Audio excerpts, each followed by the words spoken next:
Thanks for tuning in. I'm going to talk to you about my novel, The Karma Farmers, and I'm going to start like this.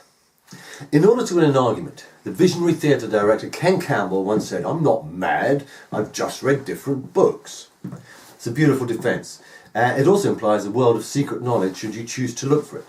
But some books can lead you into dangerous and difficult waters. For example, here's a selection of some of the books that my protagonist, Bradley Holmeson, a 30-something bookshop manager, has been delving into. Let's have a look. So, a very disparate selection of books, but all bizarrely connected by one man, David Bohm.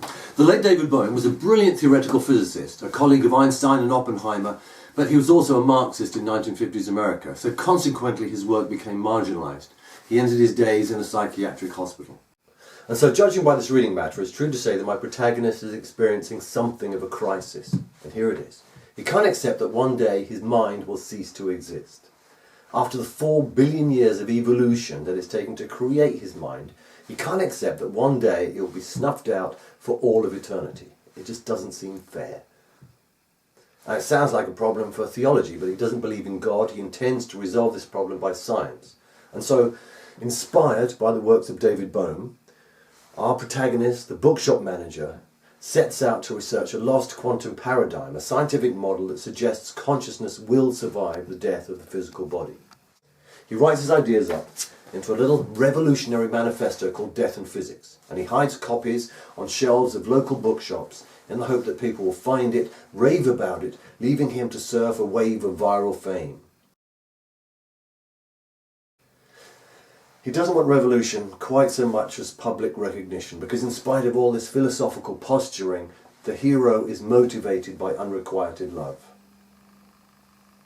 However, Death and Physics unleashes a torrent of unwanted attention from weird occultists to special security forces. And when a former colleague of David Bohm is killed, our protagonist finds himself at the centre of a murder investigation. This is not the literary adventure he was looking for. Meanwhile, the contract killer, Finnigan, the man the police are looking for, begins to experience symptoms of necromantic possession. And having read Holmeson's book, he seeks him out, demanding explanations. So, thrown together by circumstance, hunted by the law, this unlikely pair must now resolve their differences to uncover the meaning behind an audacious occult experiment. So the background of the Karma Farmers is a quest for the holy grail of science, should it exist. It's a fast-paced adventure of homicidal intrigue in which our hero comes face to face with the violent, the obsessed and the dangerously misguided, armed only with his defensive sarcasm and his fear of confrontation. And all this to impress the woman he loves. It's a great read, and I can say that completely objectively.